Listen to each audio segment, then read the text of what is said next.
నమస్కారం. రుద్రాక్ష జ్యోతిష్యం కార్యక్రమానికి స్వాగతం. మీ జాతక సమస్యలు, అలాగే మీ పేర్లో మార్పు, ఎలాంటి రుద్రాక్ష ధరించాలి, ఏ మంత్రం పఠించాలి, ఏ పరిహారం పాటించాలి అనే విషయాలను మీకు తెలియచేయడానికి ప్రముఖ జ్యోతిష్య, హస్తరేఖ, అలాగే ప్రముఖ న్యూమరాలజిస్ట్, రుద్రాక్ష నిపుణులు శ్రీమతి రాజసుధ ఎంకామ్ ఎంఏ ఆస్ట్రాలజిస్ట్ సిద్ధంగా ఉన్నారు. వారిని అడిగి మరిన్ని విషయాలు తెలుసుకుందాం. నమస్కారం అండి. నమస్కారం అండి. ఓం నమ శివాయ.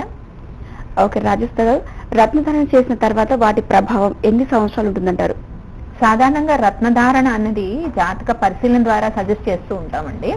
సో ఈ రత్నధారణ చేసేటప్పుడు వాటి యొక్క ప్రభావం ఖచ్చితంగా ఎక్కువ కాలమే ఉంటుంది. బట్ ఆ రత్నాల్లో చాలా వెరైటీస్ ఉంటాయి.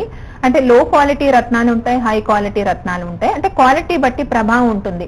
బట్ తక్కువ రేటు ఉన్న రత్నాలు పనిచేయవని చాలా మంది అనుకుంటారు. అంటే అందరూ ఎక్కువ బడ్జెట్ పెట్టి రత్నాలు కొనలేని పరిస్థితుల్లో ఉంటారండి. సామాన్యులకు కూడా రత్న ధరలు అందుబాటులో ఉన్నాయి. మరి అలాంటి రత్నం తీసుకున్నప్పుడు చాలా మందికి అవేర్నెస్ సరిగా లేక లోపల ఇంక్లూజన్స్ ఉన్నా, డాట్స్ ఉన్న రత్నం పనిచేయదన్న ఫీలింగ్ లో చాలా మంది ఉంటారు. అట్లా కాదండి.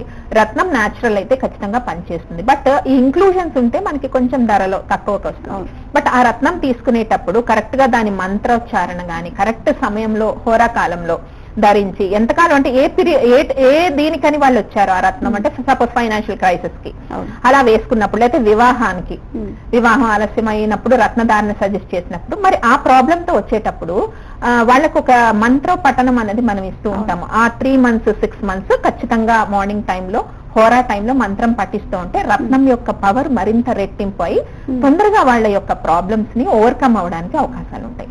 కాబట్టి రత్నధారణ యొక్క ప్రభావం ఎంతవరకు ఉంటుందంటే మనం దాన్ని మెయింటైన్ చేసే వరకు, మంత్రధారణతో, మంత్రోచ్చారణతో మెయింటైన్ చేసినంత వరకు ఉంటుంది. సో ఒక రకంగా కొన్ని రత్నాల్లో సడన్ గా ఎనర్జీస్ కూడా డౌన్ అవుతూ ఉంటాయి. అంటే వాళ్ళు మెయింటైన్ సరిగా చేయలేకపోయినా కొంత క్వాలిటీస్ లో తేడాలు ఉంటాయి. కానీ ఆ టైం కి ఆ రత్నం యొక్క ప్రభావం ప్లస్ రేట్ ఎంత అయినా కూడా అది న్యాచురల్ అయి ఉంటే, బట్ చాలా వరకు ఇంక్లూజన్స్ ఉన్నవి, కలర్ కొద్దిగా తక్కువ ఉన్నవి, చాలా వరకు డూప్లికేట్స్ అని వేసుకోరు. బట్ అంత హై కాస్ట్ లో అందరూ ఎఫెక్ట్ చేయలేరు. బట్ సపోజ్ ఒక డైమండ్ సజెస్ట్ చేసాం అనుకోండి, డైమండ్ అందరూ కొనే పరిస్థితిలో ఉంటారు కదా. అటువంటిప్పుడు దాని సబ్స్టిట్యూట్స్ కొన్ని ఉంటాయి. వైక్రాంత్ గాని, ఓపల్ గాని, ఇవి సబ్స్టిట్యూట్ రత్నాలు. డైమండ్ కంటే వీటి యొక్క ప్రభావం కొంత తక్కువ ఉంటుంది. కానీ ఆ టైం కి అదర్ మంత్రాస్ ద్వారా దాని యొక్క ప్రభావం ఎక్కువ ఉండి వివాహానికి ఆలస్యం అవుతుంటే మంత్రం ప్రభావం వల్ల కొంతవరకు ఉపయోగం ఉంటుంది. కాబట్టి ప్రతి దానికి కూడా సబ్స్టిట్యూట్స్ ఉంటాయి. సో కొంతవరకు అంటే బడ్జెట్ అంతా పర్మిట్ చేయలేని వాళ్ళకి ఇవి కూడా మనం సజెస్ట్ చేస్తూ ఉంటాం. అలాగే మార్కెట్ లో ఎక్కువ ధర చెప్పేది కనక పుష్యరాగం, ఇలాంటి రత్నాలు కూడా కొంచెం తక్కువ కాస్ట్ లో ఉన్నవి వేసుకున్నట్టయితే, హై ధరలో ఉన్నవి ఉంటాయి, కొద్దిగా అందుబాటు రేంజ్ లో ఉన్నవి కూడా ఉంటాయి. చక్కగా దానికి మంత్రోచ్చారణ ద్వారా వేసుకున్నట్టయితే రత్నం యొక్క పూర్తి ఫలితాలని కరెక్ట్ ఆస్ట్రాలజర్ అంటే ఆస్ట్రోన్యూమరాలజిస్ట్ గైడెన్స్ ద్వారా మనం పొంది ధరించినట్టయితే మంచి సత్ఫలితాలని పొందొచ్చు. ఓకే, రాజసుధ గారు, విజయవాడ నుంచి కాల్ తీసుకుందాం. వాణిప్రియ గారు నమస్తే అండి. హలో హలో వాణిప్రియ గారు. నమస్కారం అండి. చెప్పండి, ఎవరి గురించి తెలుసుకోవాలి? మా వారి గురించి అండి. సీతారామాంజనేయులు. సీతారామ ఆంజనేయులు. 27/3/1969. 1969. అవునండి. మీ హస్బెండ్ ఏమని పిలుస్తారండి? కేఎస్ఆర్ అని పిలుస్తారండి. కేఎస్ఆర్. రాము అని పిలుస్తారు, కేఎస్ఆర్ అని పిలుస్తారు. సమస్య ఏంటో చెప్తారా? హెల్త్ పరంగా గానీ ఆర్థిక పరంగా ఏది బాగోట్లేదండి. చాలా ఇబ్బందులు పడుతున్నాము. అమ్మా ఒకసారి డేట్ ఆఫ్ బర్త్ చెప్పండి. 27 March 69 అండి. 1969. ఓకే. ఏం చేస్తుంటారండి రామాంజనేయులు గారు? ఆయన ఇదివరకు జాబ్ చేసేవాళ్ళండి సూపర్ మార్కెట్ లో. ఇప్పుడు అది కూడా మానేసి ఏదో బిజినెస్ చేస్తానండి కానీ ఏదో చేస్తున్నారు, అది కూడా కలిసి రావట్లేదండి. అసలు మీ లైన్ కలవటమే నాకు చాలా అదృష్టం అండి. చాలా హ్యాపీగా ఉంది నాకు. సరే మేడం, ఇనిషియల్ ఒకసారి చెప్పండి. కే అండి. ఆయన సంతకం ఏ విధంగా, రాము అని పిలుస్తారని చెప్పారు, సంతకం ఏ విధంగా పెడతారు మీ వారు? కేఎస్ఆర్ ఆంజనేయులు అని పెడతారండి. KSR Anjaneyulu. Okay madam. Madam ఒక్కసారి ఉండండి, వైబ్రేషన్ చూస్తున్నాను. మేడం కరెక్షన్ రాసుకోండి. పేరులో కొంచెం నెగిటివ్ వైబ్రేషన్ ఉండి ఖర్చు చాలా అధికంగా అవుతుందండి. వచ్చినవన్నీ కూడా ఏదో రకంగా అంటే కష్టపడి తను సంపాదిస్తున్నారు కానీ ఏది నిలబడలేదు ఇప్పటి వరకు. ఆల్మోస్ట్ 40 years క్రాస్ అయ్యాయి కానీ తనకి అసలు తను ఏది ఒకటి సాధించారని కానీ పలానాది ఏదైనా కొన్నారని కానీ ఏది అతనికి మిగలలేదు. సో కారణము నేమ్ లో కొంత నెగిటివ్ వైబ్రేషన్ ఉందమ్మా. సో ఒకసారి స్పెల్లింగ్ నోట్ చేసుకోండి. KSR AJANAYULLU Anjaneyulu. KSR Anjaneyulu అని పెట్టినప్పుడు ఒక ఎల్ అదనంగా చేర్చమనండి మీ వారిని. చాలా వరకు ఇది 9 లక్కీ నెంబర్ లోకి పేరు వైబ్రేషన్ స్టార్ట్ అవుతుంది. సో కొంతవరకు మీ వారికి కొంచెం ఆర్థిక సమస్యలు, తర్వాత ఏంటంటే కెరియర్ లో ఒడిదుడుకులు కూడా కంట్రోల్ అవుతాయి. ఆంజనేయులు గారి లక్కీ నెంబర్ 9 అండి. All the best. Okay Rajasudha గారు, న్యూమరాలజీ ప్రకారం పేర్లో ఐ అనే అక్షరం ఉంటే కంపల్సరీ కష్టాలు వస్తాయంటారా? ముఖ్యంగా ఆడవారికి అనుకుంటున్నారు చాలా మంది. లాస్ట్ లో చివర ఆడవాళ్ళ పేర్లలో ఐ అలా వచ్చినట్టయితే, భారతి అంటే ఐ వస్తుంది, ఇలా ఐ వచ్చినట్టయితే అనేక కష్టాలను పొందుతారా? న్యూమరాలజీ ప్రకారం ఇలాంటి సందేహాలు చాలా మందిలో ఉన్నాయండి. సో చివరిలో ఐ వచ్చినంత మాత్రాన నష్టం అయితే ఏమీ లేదని నేను చెప్తాను. దీనికి శాస్త్రపరమైన ఆధారం ఏమీ లేదు.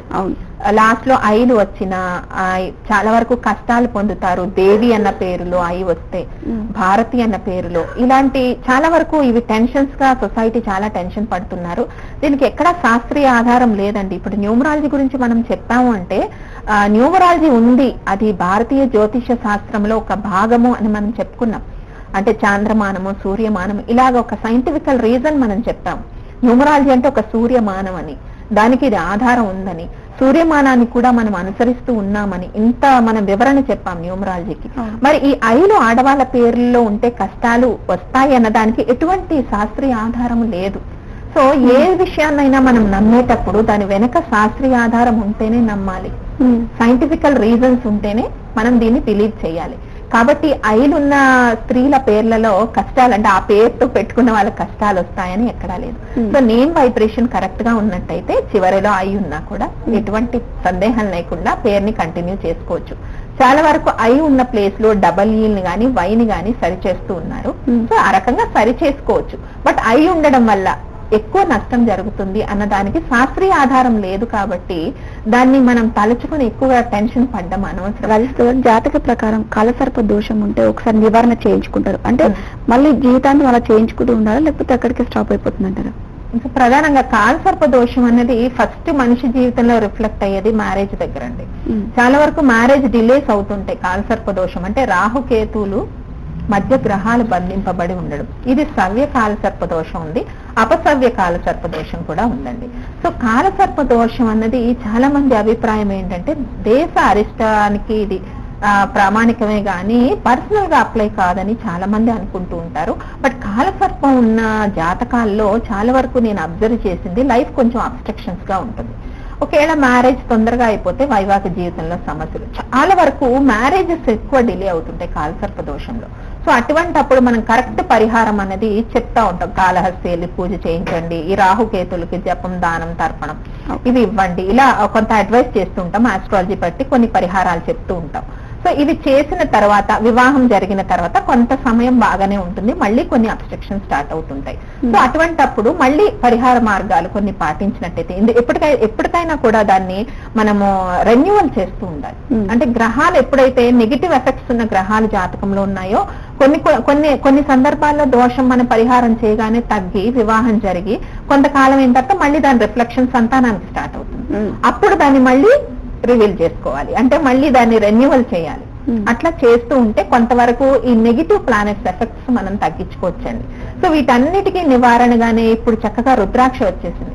ఆ రుద్రాక్ష ధారణ చేసిన తర్వాత కాలసర్ప దోషము, కుజ దోషము ఇలాంటి దోషాలు ఉన్న వాళ్ళు రుద్రాక్ష ధారణ చేసి పూజలు చేసుకోవడం వల్ల చాలా వరకు కర్మ పరిపక్వం అవుతూ ఉంది.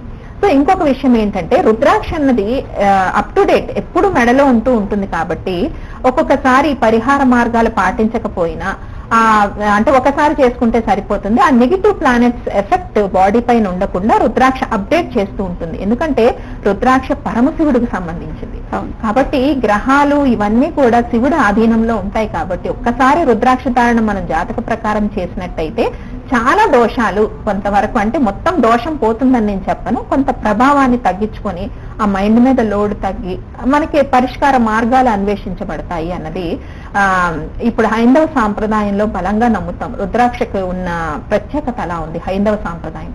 కాబట్టి రుద్రాక్ష ధారణతో ఇటువంటి ఎన్నో కర్మలు చాలా వరకు తగ్గించుకునే అవకాశం ఉంది. మరి పూర్వజన్మ కర్మల్ని కూడా కొంతవరకు రుద్రాక్ష ధారణతో తగ్గించుకునే అవకాశాలు ఉన్నాయని పురాణాల్లో ఉన్నాయి. కాబట్టి సో మీరు అడిగినట్టు దోషం యొక్క పరిహారము మళ్ళీ మనము ఒకసారి చేసుకున్న తర్వాత మళ్ళీ కూడా పరిహారం ఒక 6 నెలలకు 1 ఇయర్కు మ్యారేజ్ అయిన తర్వాత అవి చేసుకుంటూ ఉంటే రుద్రాక్ష ధారణ చేస్తే చాలా వరకు మంచి సత్ఫలితాన్ని పొందే అవకాశం.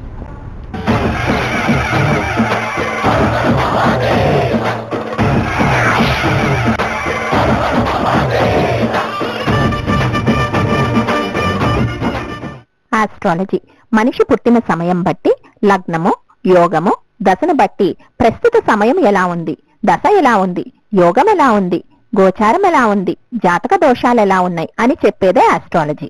న్యూమరాలజీ మనిషికి అదృష్టాన్ని తెచ్చిపెట్టేది పేరులో మార్పు, అదృష్ట సంఖ్య, అదృష్ట దిక్కు, అదృష్ట రంగు, అదృష్ట సంఖ్యలేంటి, మరి దురదృష్ట సంఖ్యలేమిటి, సంతకము, పిలిచే పేరు, గ్రాఫాలజీ, ప్రణాలజీ, సిగ్నేచరాలజీ ఇవన్నీ చెప్పేదే న్యూమరాలజీ. హస్త సాముద్రికము, పామిస్ట్రీ డేట్ ఆఫ్ బర్త్ తెలియని వాళ్ళకి వాళ్ళ చేతి రేఖలు బట్టి భవిష్యత్తు, పేరులో మార్పు, అదృష్ట సంఖ్యలు, అలాగే ఏ రుద్రాక్ష ధరించాలి, ఏ రత్నాన్ని ధరించాలి, భవిష్యత్తు 2-3 సంవత్సరాల వరకు ఎలా ఉంటుంది అని చెప్పేదే పామిస్ట్రీ. న్యూమరాలజీ ఆస్ట్రాలజీ ద్వారా అంటే పుట్టిన సమయము, లగ్నము, యోగం బట్టి లక్కీ నంబర్ న్యూమరాలజీ తెలుసుకుంటే ఇంకా మరింత మెరుగైన ఫలితాలు ఉంటాయి. అదృష్ట రత్నాలు మీ జీవితానికి అదృష్టాన్ని తెచ్చిపెట్టేది అదృష్ట రత్నాలు. దోష నివారణకి మరి మీ జాతకం బట్టి ఏ రత్నం ధరించాలి, ఏ సమయంలో ధరించాలి, ఏ వేలుకు ధరించాలి, ఏ మంత్రం పఠించాలి, ఇలా అదృష్ట రత్నానికి సంబంధించి అదృష్ట రత్నం ధరించేటప్పుడు పచ్చ, కెంపు, నీలం మొదలైన జాతి రత్నాలు ధరించేటప్పుడు అదృష్టం ఎంతవరకు మీ జాతకం బట్టి మీకు అదృష్టాన్ని తెచ్చి పెడుతుంది. లక్ష్మీ క్యాష్ బాక్స్ ఈ లక్ష్మీ వుడెన్ క్యాష్ బాక్స్ వల్ల ధనాభివృద్ధి కలుగుతుంది. ధనాన్ని ఇందులో ఉంచి వాడడం వల్ల అధిక ఖర్చులు నివారించబడతాయి. ఈ లక్ష్మీ క్యాష్ బాక్స్ లో లక్ష్మీ శ్రీచక్రము, సప్తముఖి రుద్రాక్ష, అలాగే శ్రీఫలము, శ్రీచక్రము, దక్షిణావృత శంకు, లక్ష్మీ గవ్వ ఉంచడం జరిగింది. ఈ లక్ష్మీ క్యాష్ బాక్స్ లో ఈ వుడెన్ బాక్స్ ఇంట్లో ఉండడం ద్వారా ధనాభివృద్ధి, అధిక ఖర్చులను మరియు రుణబాధలను నివారించుకోవచ్చు. యంత్రాలు ధనాన్ని తెచ్చిపెట్టేదే ధనలక్ష్మి యంత్రం. వాస్తు దోష నివారణకి యంత్రాలు, నవగ్రహ దోష నివారణకు పోగొట్టే నవగ్రహ దోష నివారణ యంత్రాలు ఇవన్నీ పూజా మందిరంలో ఉంచడం ద్వారా మరి దోష నివారణే కాకుండా అదృష్టాన్ని కూడా పొందవచ్చు. వెల్త్ ట్రీ ఇది సముద్రంలో దొరికే వస్తువు. ఇది దక్షిణ గోడకు ఉంచడం ద్వారా మరి గృహంలో అనేకమైన ధనాభివృద్ధి, ఐశ్వర్యాన్ని పొందే అవకాశం ఉంటుంది. రుద్రాక్ష జ్యోతిషం స్పెషల్ ఆఫర్ ప్యాక్ లో ఏకముఖి నుంచి సప్తముఖి వరకు ప్రస్తుత పరిస్థితుల్లో రుద్రాక్ష ధరలు అత్యధికంగా ఉన్నాయి. మరి కుటుంబంలో ప్రతి ఒక్కరూ రుద్రాక్ష ధారణ చేయాలన్న సదుద్దేశంతో రుద్రాక్ష జ్యోతిషం స్పెషల్ ఆఫర్ ప్యాక్ ఇవ్వడం జరుగుతుంది. ఈ రుద్రాక్ష జ్యోతిషం స్పెషల్ ఆఫర్ ప్యాక్ లో ఏకముఖి నుంచి సప్తముఖి వరకు రుద్రాక్షలు, అలాగే 13 దైవిక వస్తువులు ఇవ్వడం జరిగింది. మరి ఈ ప్యాక్ కుటుంబంలో అందరూ రుద్రాక్షలు ధరించాలన్న సదుద్దేశంతో ఈ ఆఫర్ ప్యాక్ రూపొందించడం జరిగింది. ఇందులో ముఖ్యంగా ఏకముఖి రుద్రాక్ష. ఏకముఖి రుద్రాక్ష సమాజంలో విద్య, ఉద్యోగపరమైన అభివృద్ధి, మంచి పేరు, అపమృత్యు బాధల్ని తొలగిస్తుంది. ద్విముఖి రుద్రాక్ష ఇది పూజలో ఉంచాల్సింది. అన్యోన్య దాంపత్యానికి, కుటుంబంలో మనస్పర్ధలు తొలగుతాయి. త్రిముఖి రుద్రాక్ష చిన్నపిల్లలు అనారోగ్య సమస్యలు, మరి స్త్రీల అనారోగ్య సమస్యలకి ఇది ధరించవచ్చు. చతుర్ముఖి రుద్రాక్ష విద్య, జ్ఞాపక శక్తి, అభివృద్ధి, విద్యార్థులకు వ్యాపారాభివృద్ధికి ఇది ధరించవలను. పంచముఖి రుద్రాక్ష అపమృత్యు బాధలను, బీపీ, షుగర్ వంటి వ్యాధులను కంట్రోల్లో ఉంచుతుంది. షణ్ముఖి రుద్రాక్ష ధనాభివృద్ధికి, కుజదోష నివారణకి, అధిక ఖర్చులకి ఇది ధారణ చేయవచ్చు. సప్తముఖి రుద్రాక్ష ఏలినాటి శని దోష నివారణకు ఇది ఉపయోగపడుతుంది. దీని లక్ష్మి స్వరూపం అని కూడా అంటారు. మరకత గణపతి వ్యాపార స్థలంలో గాని లేదా వీధి పోట్లను తగ్గించుటకు పూజా మందిరంలో గాని ఈ మరకత గణపతిని ఉంచి పూజ చేయవచ్చు. దక్షిణావృత శంకు ఇది కామధేను వంటిది. కోరిన కోరికలు